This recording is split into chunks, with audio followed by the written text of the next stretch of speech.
मुरादाबाद में पहली बार साहित्य महोत्सव का आयोजन किया जा रहा है। इस आयोजन का जो मूल उद्देश्य है वो माननीय मुख्यमंत्री जी के निर्देशानुसार पढ़ने पढ़ाने को लेकर युवाओं में आकर्षण बढ़ाने, भारतीय संस्कृति के प्रति लोगों को परिचित कराने, साहित्य के प्रति अभिरुचि जगाने, किताबों को लोगों के समीप लाने का जो निर्देश है उसके अनुरूप किया जा रहा है। मुरादाबाद एक नए कलेवर में लोगों को देखने को मिल रहा है। बहुत सारी चीजें शुरू की गई हैं जो मुरादाबाद की संस्कृति के अनुरूप विकसित की जा रही हैं, भारतीय संस्कृति के अनुरूप विकसित की जा रही हैं। उसी कड़ी में साहित्य उत्सव का आयोजन जो संस्कृति को मूल आधार बनाते हुए हो, हमने आयोजित करने का निर्णय किया।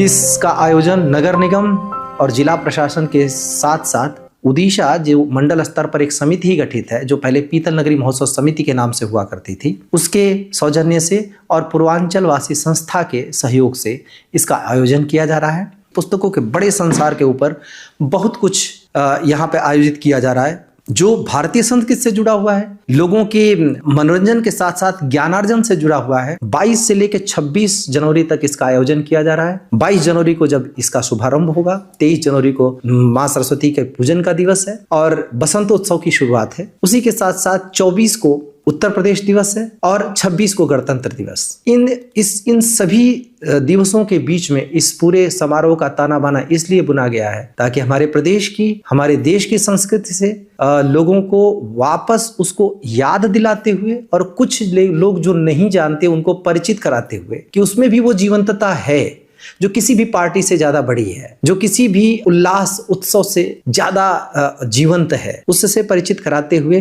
पुस्तकों की दुनिया में ले जाने का एक संकल्पना की गई है। इस आयोजन में जहां लोगों को 60 से अधिक प्रकाशकों की पुस्तकें देखने को मिलेंगी, खरीदने को मिलेंगी, वहीं पर बहुत सारे हस्तशिल्पियों के, पूरे प्रदेश के हस्तशिल्पियों के उत्पाद देखने, खरीदने को मिलेंगे। पर उससे भी महत्वपूर्ण ये है कि जहां इस समारोह स्थल एक बहुत बड़ा सा समारोह स्थल है जिसके अंदर लोगों को प्रवेश करते ही शहनाई से लेकर तबला, ढोलक, संतूर, वीणा, सभी तरह के वाद्य यंत्र, खास तौर से तबला और ढोलक अमरोहा में बनते हैं और वायलिन रामपुर में। इन सभी वाद्य यंत्रों के उसकी सुरलहरियां सुनने को मिलेंगी, देखने को मिलेंगी। मां सरस्वती के पूजन में सम्मिलित होने का अवसर मिलेगा और साथ ही यहाँ पर 4 स्टेज बनाए गए हैं। प्रत्येक स्टेज पर अलग अलग तरीके की गतिविधियां देखने को मिलेंगी, जहां बच्चों के लिए यहाँ वर्कशॉप है, लोगों को सिखाने की, उनको नए तरीके के वातावरण में ढालने का प्रयास है। वहीं एक स्टेज पर भारत के प्रमुख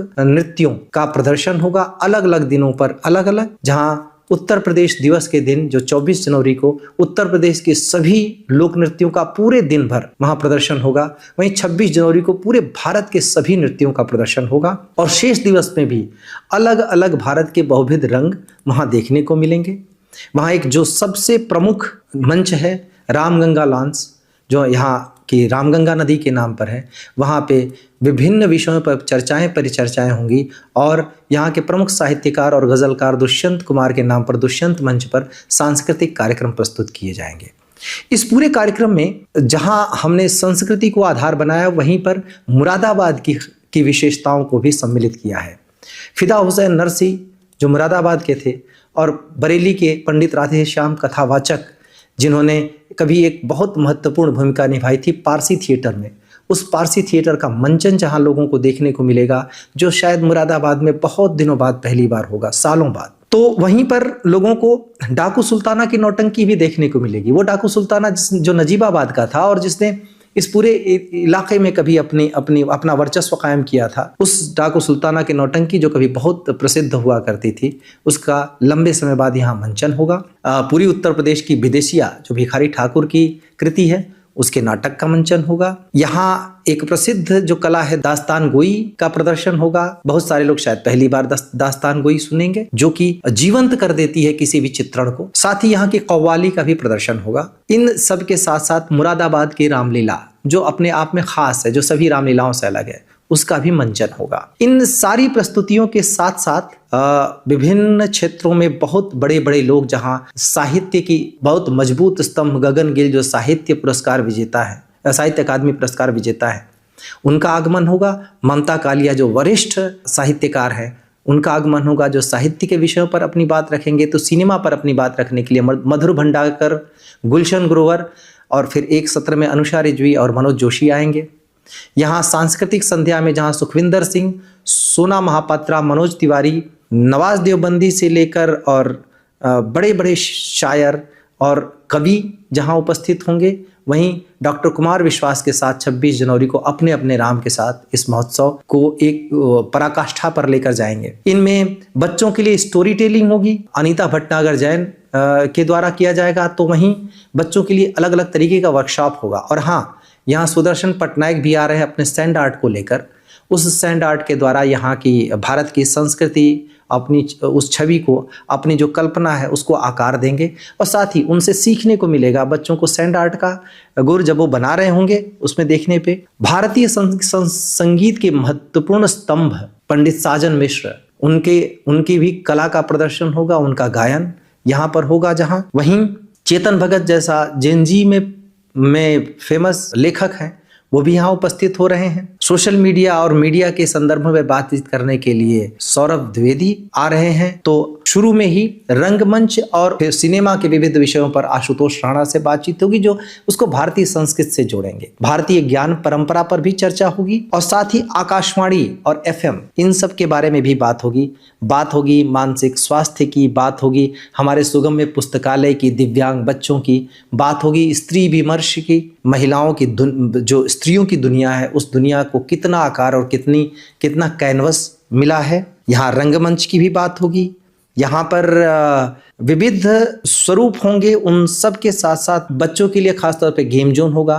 लेकिन इसके साथ साथ यहाँ की सभी प्रतिभाओं को जो स्केच बनाते हैं, जो पेंटिंग बनाते हैं, उन सब के प्रदर्शन के लिए आर्ट गैलरी होगी। तो यहाँ के जितने मुरादाबाद और उसके आसपास के वातावरण को जीवंत करते फोटोग्राफ्स के साथ साथ फोटो गैलरी होगी। यहाँ बहुत सारे लोग अपनी कला को दिखाते नजर आएंगे आर्टिफैक्ट्स के थ्रू। एक तरीके से समग्रता में यहाँ भारतीय संस्कृति जीवंत होगी। यहाँ वैदिक विलेज होगा, जहाँ लोगों को बैलगाड़ी भी देखने को मिलेगी, जहाँ पुरानी चीजें जितनी भी हैं उन सब से लोगों को जोड़ा जाएगा। हॉट एयर बलून का आनंद लेने का भी अवसर मिलेगा। मुझे पूरा विश्वास है कि हम ये जो आयोजन कर रहे हैं उसमें भारतीय संस्कृति के बहुविध स्वरूपों से लोगों को जोड़ने के साथ साथ हम किताबों की दुनिया में जो उनको लेकर जाना चाहते हैं, पुस्तकों के संसार में लेके जाना चाहते हैं, वहाँ लेके जाएंगे। जो लोग यहाँ पे आएंगे वो चाहे किसी भी भाषा के हो, न तो यहाँ पर आने वाला प्रकाशक निराश होगा और न यहाँ पे जो पाठक है वो निराश होगा। इन दोनों के लिए ये मधुर स्मृति लंबे समय तक संजो के रखने वाली होगी। इसका हम पूरा प्रयास कर रहे हैं। इस पहचान का हिस्सा बनिए, इस आयोजन का हिस्सा बनिए, पुस्तकों की दुनिया में विचरण करिए, भारतीय संस्कृति की दुनिया में विचरण करिए। और मुझे पूरा विश्वास है कि जब इस आयोजन में आप 22 से 26 जनवरी के बीच आएंगे तो आपको एक नई अनुभूति, एक सुखद एहसास, एक नई सीख लेकर आप यहाँ से जाएंगे। ये रंग आपके पूरे वर्ष आपके दिलो दिमाग में ताज़ा रहेगा, तब तक जब तक अगले आयोजन में फिर से आप शामिल होने के लिए ना आए।